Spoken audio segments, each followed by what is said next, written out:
buenas tardes, bienvenidos al tiempo de entrevista aquí en Canarias al Día en Mírame Televisión. Hoy vamos a hacer una parada en el sur de Tenerife y en concreto en el municipio de Granadilla de Abona. Hace unos días su alcaldesa Jennifer Miranda presentaba en rueda de prensa los logros de su gobierno en este primer año de mandato. Nosotros vamos a analizar qué se ha hecho en este año de mandato en un municipio que es fundamental para el desarrollo de la isla y sobre todo para el desarrollo del sur de Tenerife. Veremos qué tiene que decir la alcaldesa de Granadilla de Abona, que hoy nos acompaña aquí en el plató de Mírame Televisión, Jennifer Miranda. Muy buenas tardes, gracias por estar con nosotros. ¿Cómo está, David? Un placer acompañarlos, como siempre. La verdad es que ha hablado usted en esa rueda de prensa de muchísimas cosas de su gestión. Yo quiero empezar, antes de hablar de gestión, de política y de ese pacto que le llevó a usted a la alcaldía con el Partido Popular, ya que se cumple un año. Me gustaría saber si usted está satisfecha, si goza de buena salud ese pacto con el Partido Popular. El pacto goza de muy buena salud, por fortuna. Además, desde el principio tuvimos muy claro que había asuntos en los que evidentemente no nos íbamos a poner de acuerdo, que iban a quedar al margen de ese acuerdo programático que firmamos en nuestro municipio. Así que, como hemos mantenido la línea programática marcada en su día, puedo decir que hoy el pacto goza de muy buena salud y seguimos trabajando con mucha seriedad por Granadilla de Abona. ¿Y usted de pacto para 4 años? No tengo ninguna duda. Terminaremos la legislatura y además en ese momento haremos balance de todo lo que hemos cumplido en nuestros programas electorales, que es lo más importante. Con quien las relaciones no son tan cordiales es con Coalición Canaria en la oposición. Al final es lógico, evidentemente, Coalición Canaria perdió la alcaldía después de las últimas elecciones, pero es verdad que se aprecia una crispación importante, sobre todo en los plenos municipales. ¿Por qué se ha llegado a este punto, Jennifer?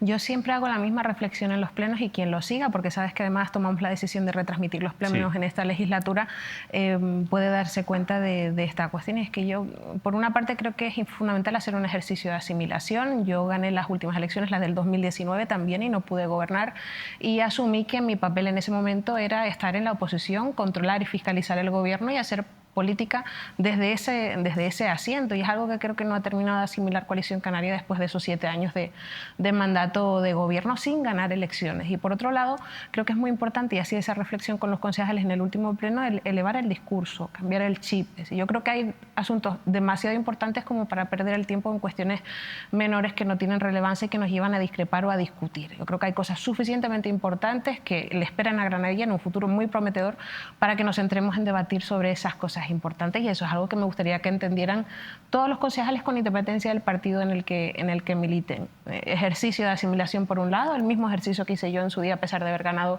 las elecciones, y por otro lado elevar el discurso para salir un poco de esta dinámica de la política que nos lleva permanentemente a la pelea o a la discusión, algo con lo que yo no me encuentro en absoluto cómoda. Imagino que los ciudadanos que ven los plenos y que perciben precisamente esa crispación pues tampoco. Y usted, dentro de ese contexto del que estamos hablando, ¿cómo asimila, por ejemplo, las relaciones que tiene su partido a nivel de Canarias, a nivel de isla y en algunos municipios con Coalición Canaria, que realmente son mejores quizás que hace algunos años, que están llevando algunos acuerdos puntuales, sobre todo en la política nacional, pero también a nivel municipal en municipios como en San Cristóbal de la Laguna? Bueno, pues yo evidentemente, si me preguntas qué haría yo en Granadilla, yo tengo muy claro, sobre todo por el transcurso del gobierno de Coalición Canaria en nuestro municipio, que no pactaría con Coalición Canaria. Lo tuve muy claro en la legislatura pasada cuando no pude gobernar, ni siquiera me planteé la posibilidad de un pacto con Coalición Canaria. Lo tengo muy claro ahora porque estamos en las antípodas desde el punto de vista de las políticas que proponemos para nuestro municipio. Yo creo en la autonomía local y creo que cada alcalde tiene que tomar las decisiones que son más interesantes o mejores para su municipio. Con respecto al PSOE de Granadilla, en este momento político que vivimos, nosotros ni siquiera nos planteamos la posibilidad de llegar a acuerdos, porque es evidente que las políticas que proponemos, que lo que queremos hacer por Granadilla, lo hemos demostrado en este año de gestión, no tiene nada que ver con lo que hizo Coalición Canaria en el gobierno. También es cierto que se han alcanzado parece ser, acuerdos interesantes para Canarias, con pactos entre PSOE a nivel estatal y Coalición Canaria, también PP parece ser a nivel regional, desde el punto de vista de la política migratoria, por ejemplo, que es algo tan importante, con lo cual, bueno, es bueno que ese tipo de acuerdos se produzcan, y yo lo que reivindico, lo que exijo en nuestro municipio, aunque Coalición Canaria no gobierne, es que sea capaz de ver la política de esa manera y sea capaz de alcanzar consensos y acuerdos cuando de lo que estamos hablando es de mejorar la vida de la gente, y eso es lo más importante. Hablando de mejorar la vida de la gente, vamos a hablar de gestión, alcaldesa. Una de las cuestiones claves de esa rueda de prensa fue la política de viviendas, y ustedes pues presumían de la puesta en marcha de 320 viviendas sociales.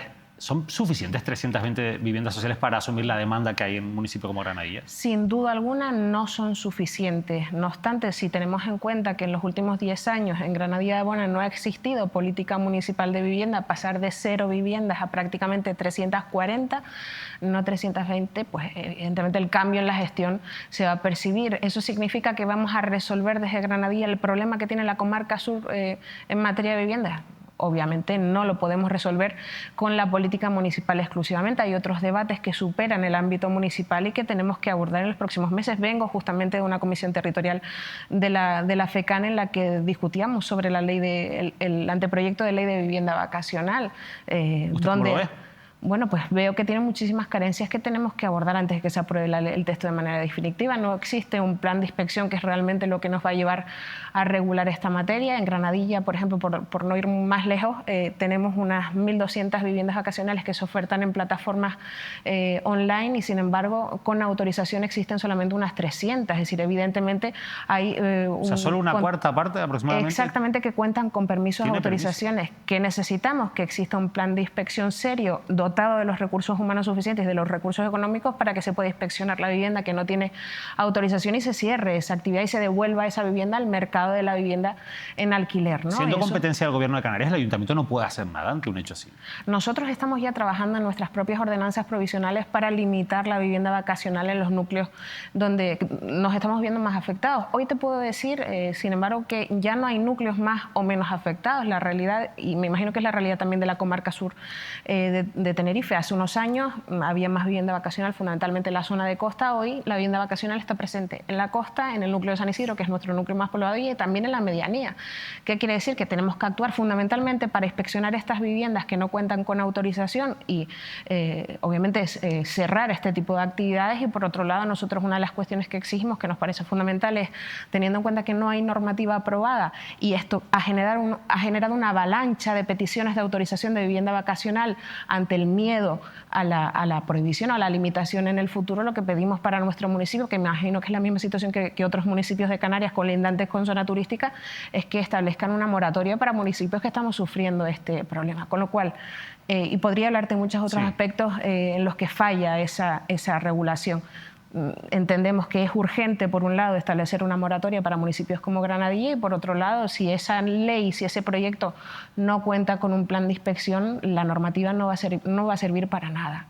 Con lo cual tenemos mucho que decir en materia de vivienda vacacional y creemos que el texto es absolutamente insuficiente para regular el problema más importante que tiene Canarias en este momento, junto con la protección del territorio, que es el problema de la vivienda. En su momento ustedes no han impulsado, por ejemplo, como han hecho otros municipios, la posible declaración de zona tensionada del municipio de Granadilla Bona o de algunos de sus núcleos. ¿Por qué? ¿Y cuál es la opción por la que están apostando entonces? Nosotros sí hemos instado al Gobierno de Canarias a la declaración de la zona de mercado residencial tensionado. De hecho, esa es una de las medidas que forman parte de nuestra política en materia de vivienda. Hemos hecho muchas cosas en materia de vivienda. Por un lado, tú comentas, hemos instado al Gobierno de Canarias a esa declaración y además hemos remitido los informes técnicos pertinentes que revelan que en nuestro municipio se ha incrementado el alquiler hasta en un 150% en los últimos 5 años. Y eso es muy relevante. Por otro lado, como sabes, hemos iniciado esa, entendemos que innovadora estrategia en materia de vivienda, identificando los inmuebles que están sin terminar a día de hoy para solicitar a los promotores, fundamentalmente entidades bancarias, que terminen esos edificios y los pongan en el mercado de alquiler o de venta, lo que considere, y en el caso de que no lo hagan, nosotros trataremos de ir ejecutando paulatinamente de manera subsidiaria esas obras para, en última instancia, pagar el justiprecio correspondiente y poder incorporar esas viviendas al patrimonio público. Adicionalmente, hemos conseguido desbloquear unidades de actuación en el casco granadillero que van a entregar a la ciudadanía casi 300 viviendas que van a ser viviendas en régimen de alquiler asequible.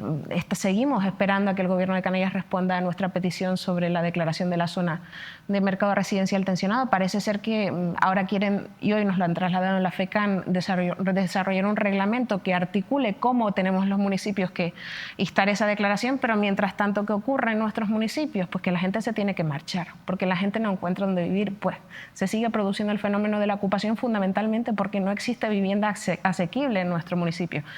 Mientras se adoptan decisiones que parece que no se llegan a adoptar nunca, el problema se sigue acrecentando y seguimos viendo que faltan medidas, faltan acciones concretas en esta materia de vivienda, que para nosotros es fundamental, y en otras tantas, en materia de protección del territorio, en materia de infraestructuras educativas o sanitarias. Es decir, seguimos viendo cómo se habla en medios de comunicación de infraestructuras de las que llevamos 20 o 30 años hablando, que carecen en este momento tan crítico de sentido, y sin embargo los grandes retos siguen sin abordarse.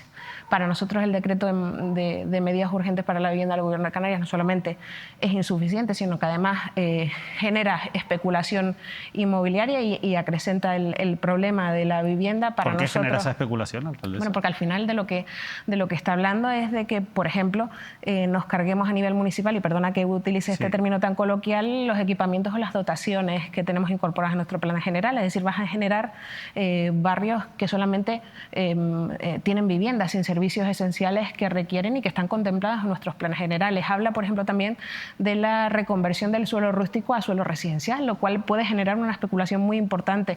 Da entrada a la empresa privada con un papel preponderante para la construcción de vivienda, para que en unos años desclasifique esa vivienda y pueda volver a incorporarla al mercado privado al precio que consideren. Es decir, hay muchas cuestiones que entendemos que no resuelven el problema de vivienda, sino que a medio y largo plazo terminarán nuevamente por generar ese tipo de burbujas que generan los problemas que tenemos en Canarias con la vivienda, con lo cual parece que no existe un rumbo claro desde el Gobierno de Canarias para adoptar decisiones y emprender acciones que resuelvan el problema más importante que tenemos hoy en día. Al final, muy vinculado con todo esto, también está la cuestión de la movilidad. Lo digo porque muchos trabajadores del sur, de las zonas más turísticas del sur de la isla de Tenerife, residen en su municipio, en Granadilla. Se están buscando fórmulas para mejorar la conectividad también. Se están buscando fórmulas también por parte de las empresas hoteleras para poner guaguas que trasladen a esos trabajadores. Y hay un proyecto por el que le quiero preguntar, que es esa posibilidad de un tren entre San Isidro y el sur de la isla de Tenerife, que el Cabildo parece que quiere impulsar y que, bueno, con esa financiación que se intenta conseguir de cara al año 2027 podría estar sobre la mesa. ¿Usted qué opina?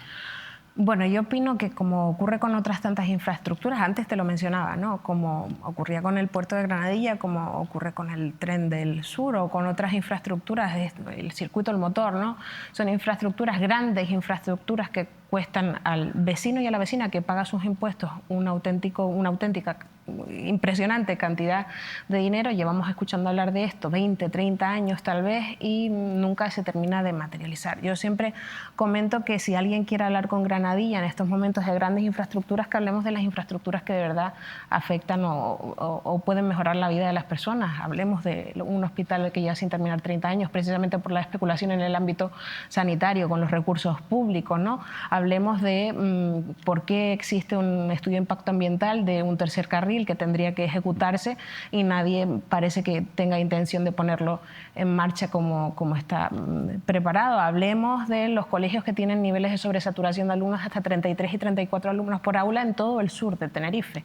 Hablemos de vivienda pública. Esas son las grandes infraestructuras de las que eso es más prioritario ahora mismo, por ejemplo, que ese tren. Sin duda, sin duda. Es decir, estamos hablando de invertir 400 millones de euros prácticamente, que es una de las cifras que se manejan. Yo todavía no he visto el proyecto, a pesar de que pasa por mi municipio. O sea, usted no ha visto y lo he el proyecto, requerido. No. O sea, se ha hablado tanto de ese proyecto, pero usted no lo ha visto. Yo no lo he visto, lo he solicitado. El ayuntamiento no tiene ese expediente, ese proyecto, a pesar de que lo hemos pedido. Así que no sé realmente en qué consiste, no sé cuál es su trazado, no sé por dónde pasa.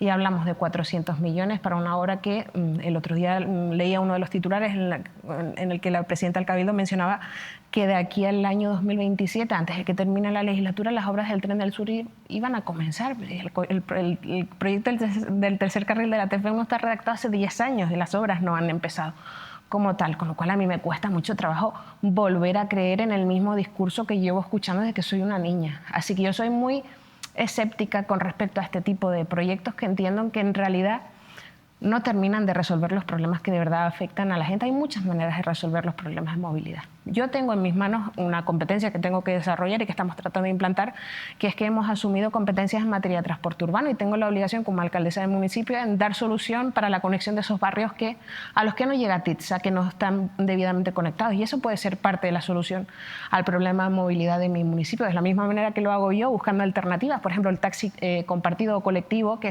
también funciona en otros municipios. Podemos buscar una fórmula que sea menos impactante desde el punto de vista del territorio, menos impactante desde el punto de vista económico y que tenga algo de realidad, algo de tangible. ¿A usted le gusta ese modelo de municipio que poco a poco se ha ido desarrollando como dormitorio de la mano de obra de las zonas turísticamente más desarrolladas? No me gusta, pero no me gusta porque sea un territorio en el que la gente viene a vivir, porque no encuentra viviendas en la zona turística, que es la realidad. No me gusta porque el desarrollo en Granadilla no ha estado vinculado con el desarrollo paralelo y paulatino de los servicios esenciales básicos que requieren los núcleos residenciales, ¿no? Hay zonas que cuentan fundamentalmente con viviendas y donde la gente vive básicamente de puertas para adentro. Entre las exigencias de su puesto de trabajo, que les obligan a trabajar entre 10 y 12 horas por un sueldo miserable en muchas ocasiones, y que en sus barrios no existen alternativas de ocio, alternativas culturales, alternativas para desarrollar una vida en la calle, en lo público, obviamente tengo que manifestar que no me gusta el desarrollo que se ha producido en Granadilla. Eso es algo que nosotros debemos tratar de revertir. Precisamente por eso mi empeño en revisar el plan general para incorporar equipamientos y dotaciones, no para que me los quiten, que es lo que pretende el decreto en materia de vivienda del Gobierno de Canarias, generar ese tipo de servicios en los núcleos residenciales para que la gente no solamente viva de puertas de su casa para adentro, sino que tenga la posibilidad de hacer vida también hacia afuera, y eso genera conciencia de pueblo, sentimiento de pertenencia y de identidad, integración. Tiene muchos efectos positivos que hasta hoy no hemos podido ver porque efectivamente ha sido un núcleo en el que la gente viene básicamente a dormir. Eso nos genera economía local, eso nos genera sentimiento de pertenencia o convivencia. Tenemos muchas carencias que tenemos que resolver. ¿Que lo vamos a resolver en una legislatura? Claro que no. O sea, esto lleva muchísimo trabajo, muchísimas medidas, conectar de manera transversal todas las áreas del ayuntamiento y ir dando soluciones a esos problemas tan profundos que tiene Granadilla y que estoy convencida que tiene el resto de la comarca sur también. Hablando de esas infraestructuras, ustedes hacían mucho hincapié, lo ha hecho usted también en esta entrevista, en la saturación que tienen los centros educativos del municipio en general, de toda la comarca sur, como usted ha dicho, y hablaba de esos 13 millones que se ha comprometido a invertir la Consejería de Educación del Gobierno de Canarias. De cara al próximo curso, ¿qué novedades va a haber? ¿Qué se le puede decir a los vecinos y vecinas de Granadilla en cuanto a si se va a mejorar o no esa oferta educativa? De cara al próximo curso, es decir, de manera inmediata, la mejora no va a existir. Y a mí me gusta ser franca y clara. Esta mejora, que bastante trabajo nos ha costado, concesiones de suelo en tiempo récord, concesiones de edificio en tiempo récord a la Consejería a título gratuito y sin pedir absolutamente nada a cambio, simplemente para tener más edificios vinculados al uso educativo en Granadilla Bona. Todo lo que hemos conseguido que se traiga para Granadilla no lo veremos materializado en el próximo curso. Lo que sí podremos ver materializado de cara al siguiente curso es la apertura de un centro de formación profesional gracias a la cesión gratuita que hace el Ayuntamiento de un edificio terminado. Lo que veremos es la instalación del comedor del Colegio Froilán en El Salto. Lo que veremos es comenzar las obras de la ampliación del IES El Médano. Lo que veremos es la ampliación del CEI Pavón. Es decir, en el próximo ejercicio sí comenzaremos a ver algunas mejoras en ampliación de centros, lo que nosotros reivindicamos paralelamente, que eso no se contempla en ese plan de choque de infraestructuras educativas para el sur, son nuevos centros. Es verdad que ahora mismo se está redactando, gracias a la cesión de suelo del ayuntamiento que firmé yo misma como alcaldesa a los 2 o 3 meses de comenzar la legislatura, es la ejecución de un nuevo SEO, de un colegio combinado con una parte de secundaria en San Isidro. El estudio de mapa escolar que se hizo en el año 2019 revelaba que Granadilla necesita al menos 2 nuevos colegios en San Isidro, un nuevo instituto en San Isidro, un nuevo instituto en la costa. Con este plan de choque cubrimos la totalidad de las necesidades educativas de Granadilla. Sin duda no lo cubrimos ni nos acercamos, pero bueno, que es un avance, que nuestro trabajo nos ha costado por todas esas sesiones que hemos tenido que hacer y por el trabajo administrativo que ha conllevado, sin duda. Y vamos a notar una mejoría en los próximos años también. Lo que pasa es que, alcaldesa, esto no es una necesidad que haya surgido de un año para otro. El crecimiento poblacional ha sido paulatino en las últimas décadas y yo entiendo que ha fallado la planificación. Sin duda, ha fallado.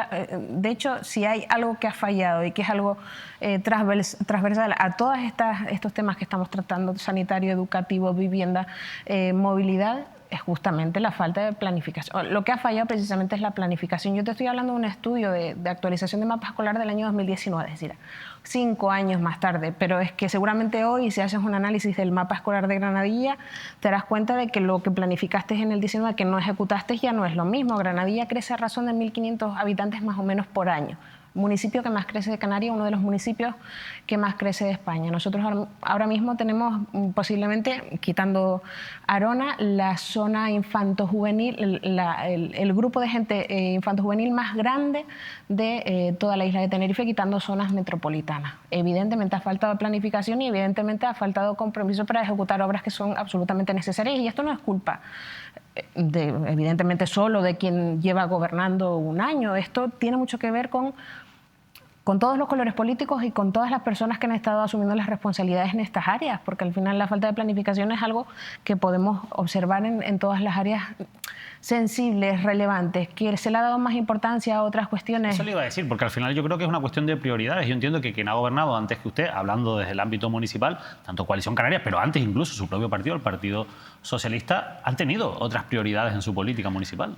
Sin duda, las prioridades han sido otras. Yo no digo que las prioridades que hoy nosotros estamos poniendo sobre la mesa sean las únicas, pero cuando hablamos de prioridad, precisamente lo que hacemos es decir, oiga, tenemos que resolver esto con carácter preferente o prioritario y tenemos que descartar por el momento otras cuestiones que pueden ser importantes, pero no lo son tanto. Las prioridades que nosotros nos hemos marcado hoy son estas de las que te estoy hablando: vivienda, infraestructuras educativas, vertidos, residuos, inversiones en obras para generar espacios de convivencia. Esos son los retos que nosotros nos marcamos. ¿Que hay otros importantes que abordar? Sin duda, pero evidentemente tenemos que priorizar. ¿En el pasado existían estas prioridades? No. Para las personas que gobernaron en el pasado existían otras distintas. Yo creo que el tiempo y además la conciencia de la ciudadanía ha cambiado también con los años. En 2 décadas cambian muchas cosas, ¿no? Yo siempre hablo de este asunto cuando, al hilo de las conversaciones en materia ambiental, por ejemplo, obviamente la conciencia ambiental que existía en Tenerife hace 30 años no es la misma que existe hoy. Afortunadamente la gente ha despertado y se ha despertado en las personas, en los canarios, esa conciencia ambiental, aunque ya se veían algunos visos ya desde algunos años. Me acuerdo, siendo muy pequeñita, la discusión sobre las torres de Vilaflor, por ejemplo. Un poquito más tarde, tenía yo 14 o 15 años, las manifestaciones vinculadas con el puerto de Granadilla. Sí existía conciencia ambiental, pero yo creo que hoy es algo que se revela de manera absolutamente innegable, que para los canarios y las canarias es importante la protección del territorio, es importante avanzar en derechos y en protección de los trabajadores y las trabajadoras. Son importantes una serie de cosas que hasta hace 10, 15 años pues eran otras distintas. Y eso es algo bueno, y eso es lo que tiene que marcar hoy la pauta, el camino de las personas que decidimos voluntariamente liderar proyectos políticos, y tenemos que tenerlo muy claro. Al final, gran parte de las cuestiones que estamos hablando, alcaldesa, requieren de un intenso trabajo a nivel administrativo. Y yo le quiero preguntar si su ayuntamiento, al igual que le pregunto, y usted me contesta que no, está preparado para ese crecimiento poblacional y atender desde el punto de vista de las dotaciones a todas esas personas. ¿Está preparado a nivel de personal municipal para atender todas estas necesidades? Sin duda no lo está. No lo está por varios motivos. Tú lo acabas de comentar, yo también lo dije antes. El crecimiento de Granadilla es tan grande que es imposible acomodar la estructura administrativa, la estructura del personal del ayuntamiento a la nueva necesidad que se genera anualmente. Por otra parte, sabes que los ayuntamientos seguimos teniendo esa prohibición de contratación. En su momento se aprobó en el año 2013 con un gobierno del Partido Popular a nivel nacional, y adicionalmente sabes que estamos en pleno proceso de estabilización todos los ayuntamientos. Es decir, ahora mismo nuestro área de recursos humanos está centrado fundamentalmente en resolver la estabilización. No obstante, sí que hemos conseguido este año aprobar posiblemente la oferta de empleo público más importante de toda la historia de Granadilla. Hemos sumado a la oferta ordinaria también la oferta extraordinaria, haciendo informes completamente innovadores para que nos permitan a finales de este año contratar pues prácticamente 15 personas para incorporar a distintas áreas del ayuntamiento, además de las listas de estabilización que se generan, que nos permiten tener listas de reserva para ir cubriendo. ¿Tenemos estructura suficiente? La respuesta es que no. Es imposible tener estructura suficiente con una prohibición de contratar y con un crecimiento demográfico como el que tenemos. Así que la respuesta sin duda es que no, pero también estamos haciendo cosas completamente innovadoras para tratar de ir cubriendo las distintas áreas que estaban prácticamente desiertas, algunas de ellas. Muy vinculado con esta situación está una crítica que le hace Coalición Canaria con respecto al servicio de ayuda a domicilio. Considera Coalición Canaria que no se están cubriendo algunas bajas, que hay una precariedad laboral entre los trabajadores y que eso está condicionando el servicio. ¿Usted qué tiene que decir al respecto? Pues que es una de nuestras grandes asignaturas pendientes, sin duda. nosotros cuando llegamos al ayuntamiento nos encontramos unos servicios sociales que nosotros hemos cambiado su nombre por Bienestar Comunitario completamente desmantelado.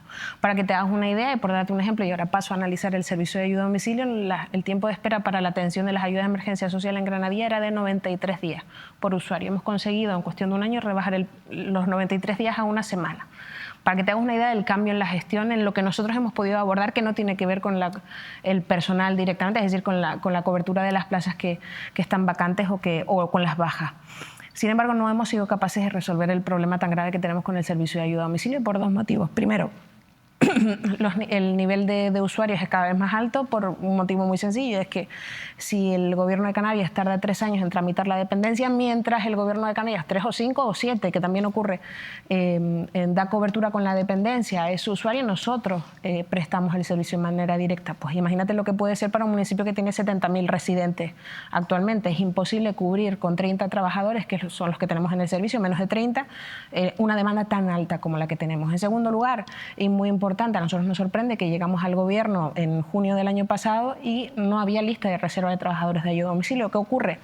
El resto de ayuntamientos tampoco tienen listas de reserva porque han agotado las mismas. Los ayuntamientos no han sacado procesos de selección en los últimos años y, sin embargo, si nosotros hubiéramos tenido una lista de reserva para ir tirando y cubriendo bajas, hubiera sido sencillo cubrirlas. Sin embargo, al no existir lista de reserva, era imposible cubrir las bajas, ¿no? Ahora, ¿en qué momento estamos? Terminando prácticamente el proceso de estabilización, se genera lista de reserva, con lo cual ahora vamos a tener lista propia.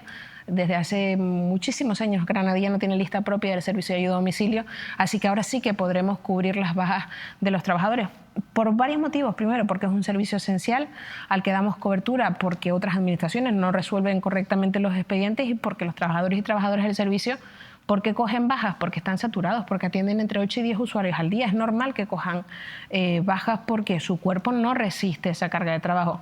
¿Eso es responsabilidad de este Gobierno y de un año de gestión? No lo es. Seguramente también tiene mucho que ver con un problema estructural de una necesidad que no se ha cubierto en mucho tiempo, pero que sabemos que es una asignatura pendiente y que estamos tratando de resolverlo, sin duda alguna. Hablemos de políticas medioambientales porque su municipio también en los últimos años en varias ocasiones ha estado en los titulares de la actualidad por los vertidos incontrolados al mar, por la contaminación del litoral en el municipio de Granadilla de Abona. Ustedes en esa rueda de prensa donde hacían balance de este año de gobierno hacían una afirmación que me va a permitir que tilde de ambiciosa, que es la de conseguir el vertido cero en el municipio. Teniendo en cuenta, insisto, esos antecedentes, ¿realmente es posible conseguir el vertido cero y lo pueden hacer en este mandato? Es posible, podemos conseguirlo en este mandato. De hecho, en junio de este año, finales de junio, es decir, en este mismo mes, aunque el concejal de servicios es más ambicioso que yo diría que a finales de julio conseguiremos tener conectado todo el núcleo de San Isidro al sistema de depuración.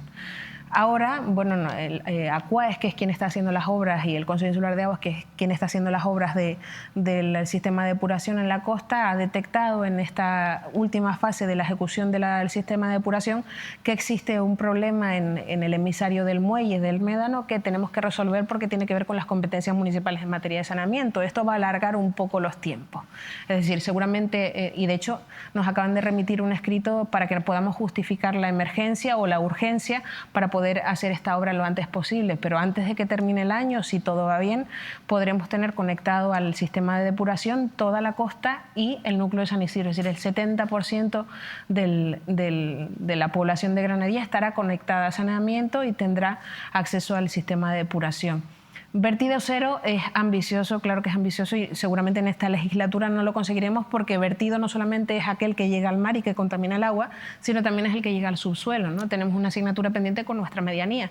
Sin embargo, en esta legislatura sí ejecutaremos las obras de saneamiento de Granadilla Casco. Nos quedará pendiente el pueblo de Charco del Pino, que es otro de los núcleos que está bien poblado en la medianía y que no tiene previsión en esta legislatura de ejecutar saneamiento porque es imposible hacerlo todo al mismo tiempo. Pero si no vertido cero, porque seguiremos vertiendo al subsuelo en la medianía, al menos sí que vamos a conseguir el vertido cero en la costa, que para nosotros era una de las grandes asignaturas. Eso no es mérito del trabajo de este gobierno en un año, que también lo es por todo lo que hemos tenido que hacer con nuestras competencias, cambiando redes de saneamiento integral, poniendo nuevas redes de abastecimiento también, que era otra de las grandes asignaturas pendientes, sino obviamente también pues, del trabajo del Cabildo, del Consejo Insular de Aguas en este momento y también del Estado, que ha entendido que es una prioridad. porque creen en ello y porque estamos recibiendo sanciones millonarias de la Unión Europea por estar incumpliendo normativa que está en vigor desde hace más de 20 años. El Cabildo de Tenerife, el Consejo Insular de Aguas, ha declarado la emergencia hídrica en la isla. Algunos municipios han adoptado alguna serie de restricciones. ¿Cómo les está afectando a ustedes la sequía en Granadilla de Abona? Nos afecta porque nosotros, además de ser un municipio residencial donde vive mucha gente que trabaja en la zona turística, somos también un municipio agrícola, fundamentalmente en la zona de medianía, ¿no?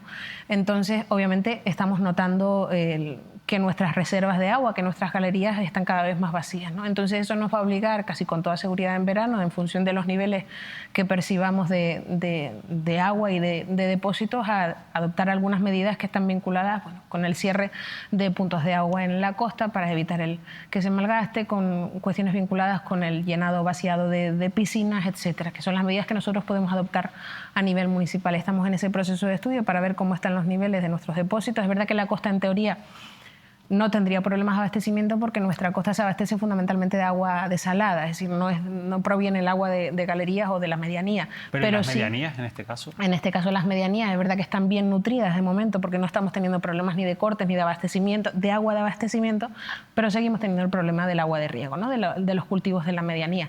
Por eso estamos tratando de negociar con el Cabildo Insular de Tenerife para que ese agua que se va a generar con nuestra propia depuradora, que va a ser una depuradora estrictamente municipal para recibir nuestra agua residual, podamos negociarla, aunque es Valten quien tiene que gestionar ese agua, para que beneficie fundamentalmente a nuestros agricultores en la medianía. Es verdad que genera un sistema de impulsión que lleve el agua desde las balsas que están al lado de la depuradora prácticamente hasta la zona de medianía, sería una obra millonaria y que se prolongaría durante muchos años. Además, pero al menos tiene un gasto energético que también importantísimo y que genera más contaminación, y al final es la pescadilla que se muerde la cola, pero sí que tenemos que buscar la manera de que quienes se beneficien de ese agua depurada sean los agricultores de nuestra medianía, al menos con una reducción del precio del agua para que Valten pueda hacer esa gestión de vender a nuestros agricultores. Bueno, estamos pensando un poco en todo para evitar que nos afecte esa situación de sequía real que vivimos en la isla. De momento no hemos tenido problemas de abastecimiento, tenemos problemas con el agua de riego desde hace algunos años que estamos tratando de resolver de esta manera, y en la costa afortunadamente nosotros tenemos agua desalada que de momento no genera problemas tampoco de abastecimiento. Hablando del litoral, hablando de cuestiones medioambientales, desde el Ayuntamiento han impulsado que se dé continuidad a ese acuerdo que tomó el Gobierno de Canarias la pasada legislatura con la promotora del Hotel de la Tejita para comprar esos terrenos, pero se han encontrado con la negativa del actual Gobierno de Canarias a colaborar económicamente y financieramente con esa posibilidad. El Cabildo sí que se ha mostrado partícipe o quiere ser partícipe de esa operación, no sé hasta qué punto, ahora usted me lo contará, y yo precisamente quiero preguntarle cómo está ahora mismo esa situación en este momento.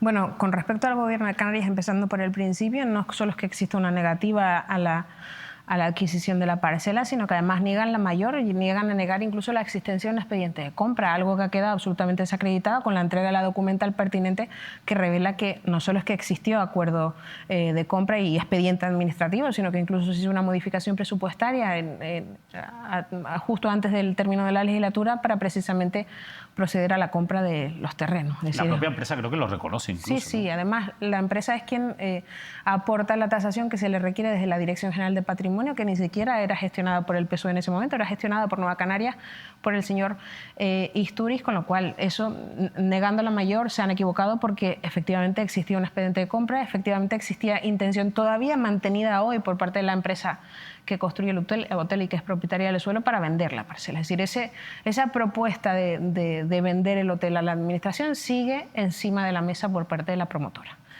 Con respecto al Cabildo, me pasa lo mismo que me pasaba con las infraestructuras antes cuando hablamos. Realmente, más que hablar de lo que pretendemos hacer, hay que predicar con el ejemplo. La señora Rosa Dávila, la trato con mucho respeto, de manera intencionada, manifestaba que si el ayuntamiento revisaba la licencia, ellos podían participar en el expediente de compra. No, mire, es que si compramos la parcela, si colaboramos todas las administraciones para comprar y para renaturalizar, no hay ninguna licencia que revisar. Es un argumento que se cae por el propio peso de la lógica. ¿Para qué serviría revisar la licencia? Para nada. Si van a comprar los terrenos. Absolutamente para nada. Con lo cual, por eso me permites, David, que coja con pinza las declaraciones de la presidencia del Cabildo, porque no se sostienen en base a argumentos estrictamente lógicos, además de que no se sostienen en base a argumentos estrictamente jurídicos, ¿vale? Que desmontan la versión tanto del Gobierno de Canarias como del Gobierno del Cabildo Insular de Tenerife. Yo mantuve conversaciones en su momento también con el secretario de Estado de Medio Ambiente, con don Hugo Morán, y también se lo dije al señor Clavijo por teléfono, se lo dije a Rosa Dávila en una misiva que le mandamos desde el ayuntamiento, y es que al final, si comenzamos a valorar el régimen indemnizatorio que va a solicitar la empresa que está construyendo el hotel, por dos cuestiones fundamentales. La primera, por las órdenes de paralización que efectivamente decayeron por sentencias que ya son firmes. Y si tenemos en cuenta que en dominio público no van a poder ejecutar 55 unidades alojativas, el montante total de la indemnización y de los perjuicios que causaron las órdenes de paralización supera los 30 millones de euros.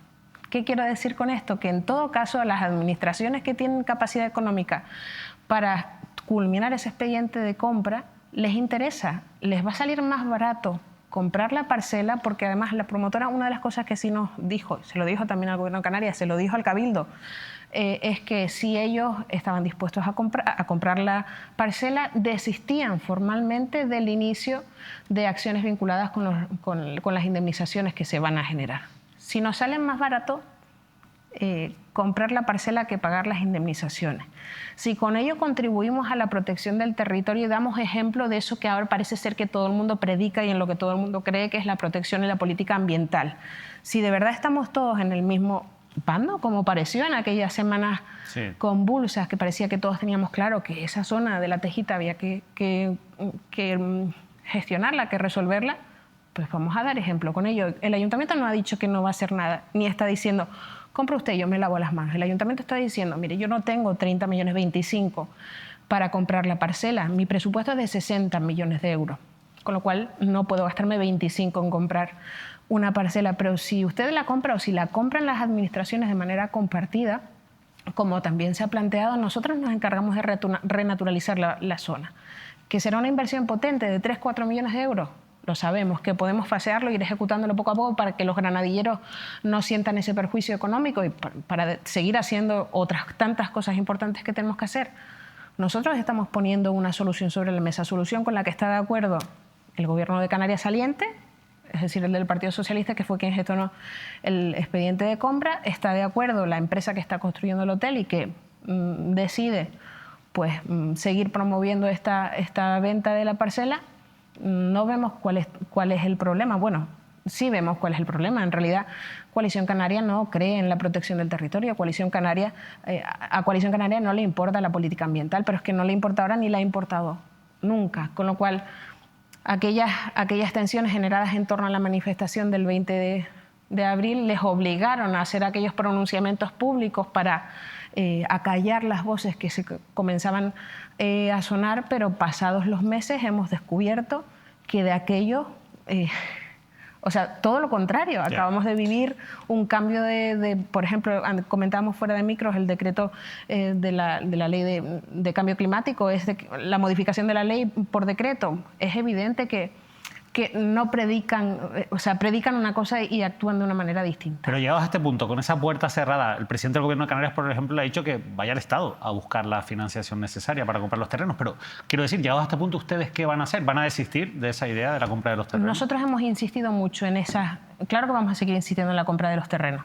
Hemos mantenido reuniones con la empresa. Esta misma semana volvemos a tener reunión con ellos porque nos parecía importante, parecía como de cajón que dejaran de ejecutar obras en dominio público.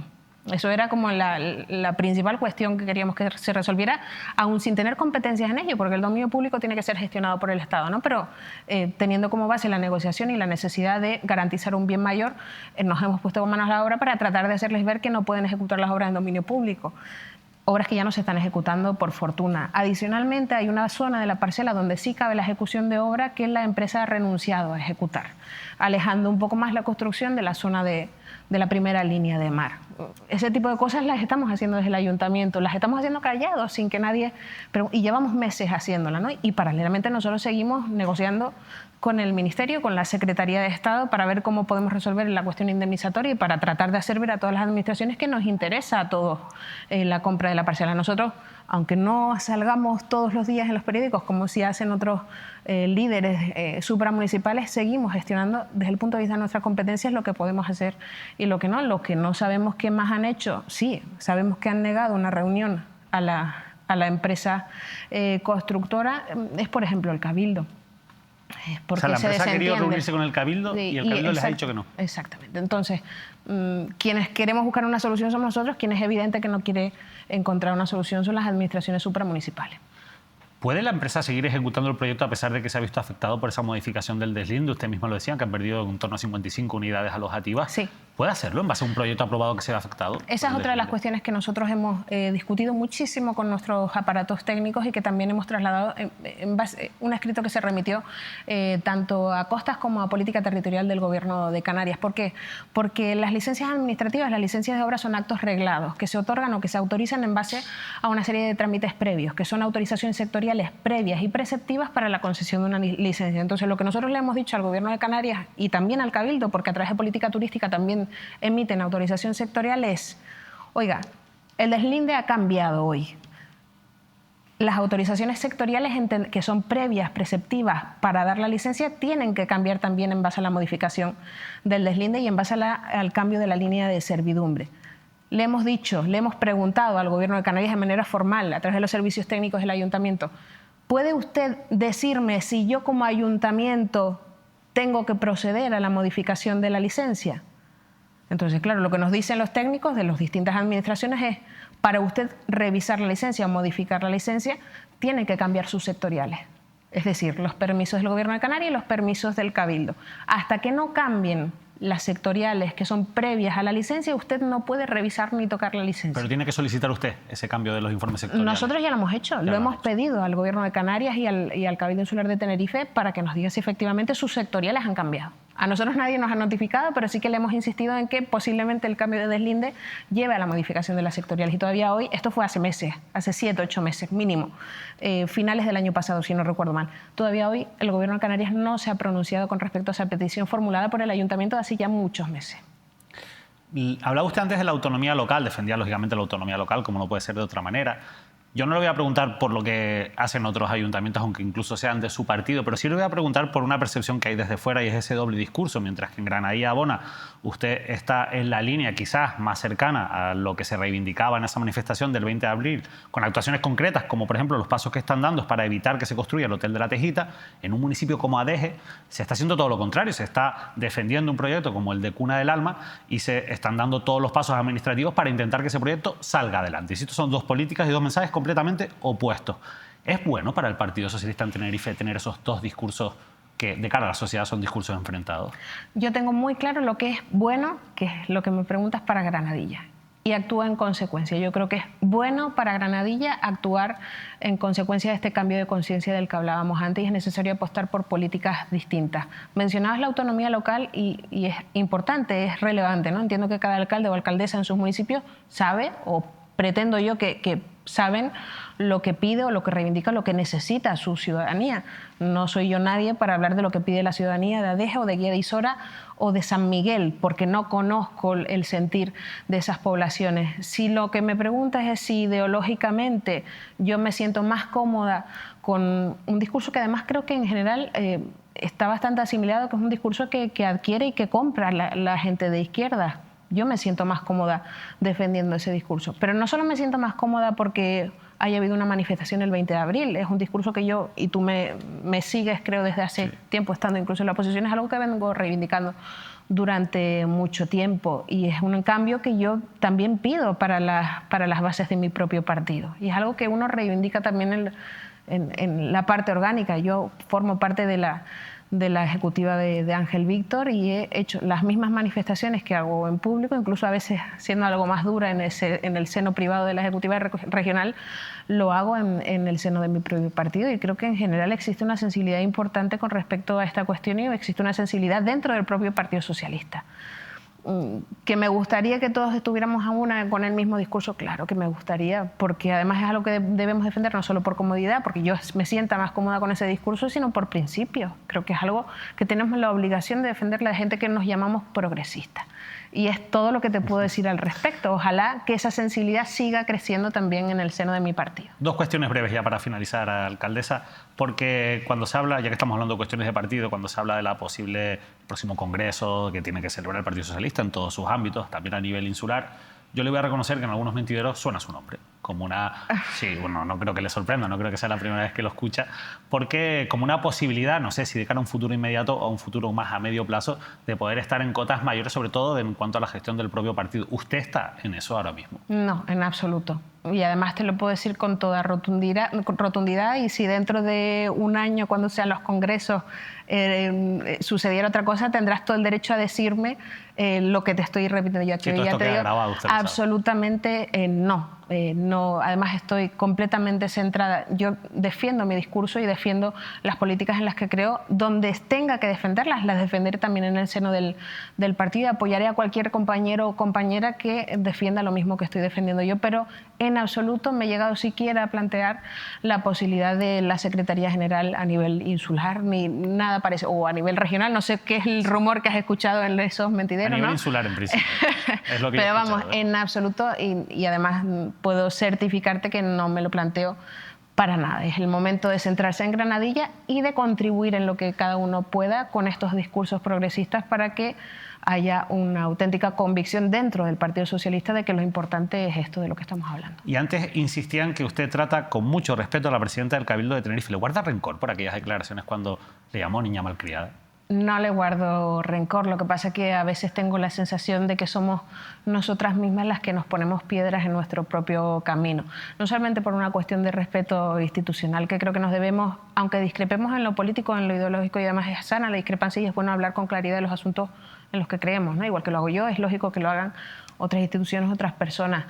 Pero además me pareció curioso en ese momento el calificativo porque somos mujeres, ¿no? Y porque además tiene cierto tufillo misógino, machista, el comentario que parece impropio de una mujer que además lidera pues una institución tan importante como un cabildo. Al margen de esa anécdota, nosotros hemos seguido posicionándonos como debemos con respecto al cabildo. Acabamos de gestionar una subvención, somos de los pocos municipios que solicitamos esa subvención en materia de vivienda y hemos sido beneficiados con casi 1 millón de euros para la adquisición de vivienda pública, que nosotros complementaremos con 2 millones en el ámbito municipal. Seguimos reivindicando la no declaración del área sensible del aeropuerto Tenerife Sur y doña Rosa sigue insistiendo en la necesidad de declararla. De hecho, ha encargado estudios técnicos privados para que avalen o amparen su posición y nosotros seguimos resistiendo. Al final eso es la política, ¿no? Pero en estas negociaciones, en esta dinámica política, es importante no saltar determinadas líneas, David. Yo creo que en aquel momento, pues, las líneas con ese tufillo machista se saltaron y es importante pues regular, e incluso a veces es bueno pedir disculpas, incluso a veces es bueno tomar... Es habitual que doña Rosa haga este tipo de manifestaciones que no son inapropiadas en determinados momentos. Recuerdo cuando me acusó de tener secuestrado el aeropuerto Tenerife Sur con mis taxistas, ¿no? Estas cosas no se dicen. Aunque las pienses, no debes decirlas cuando tienes un liderazgo tan importante y cuando representas una institución tan importante en la isla. Así que bueno, rencor no le guardo, pero es verdad que las mujeres tenemos la obligación de protegernos entre nosotras, aunque seamos de partidos distintos, y el comentario fue completamente inapropiado. Pues Jennifer Miranda, alcaldesa de Granadilla, ha sido un placer, como siempre, poder repasar la actualidad de su municipio, sobre todo ahora que ya se ha cumplido más de un año de esa gestión, con ese cambio de ciclo que propiciaban ustedes con ese pacto con el Partido Popular. De verdad, ha sido un placer. Muchas gracias. El placer ha sido mío y gracias por invitarme. Estaré aquí cuando quieran, como siempre. Como has visto, son muchísimos los asuntos de actualidad que podemos tratar sobre un municipio de Granadilla Bona que se posiciona estratégicamente como clave de cara al futuro desarrollo también de la isla de Tenerife. Nosotros seguiremos hablando de actualidad de la isla de Tenerife, de Gran Canaria, de todas las islas, de las 8 islas, porque ese es el motivo por el que Mírame Televisión, Mírame Canarias llega cada día a sus pantallas. Así que seguimos con toda la programación habitual. Volvemos mañana, de hecho, en unos minutos, con más análisis de actualidad en el directo de Canarias al Día. No se lo pierdan.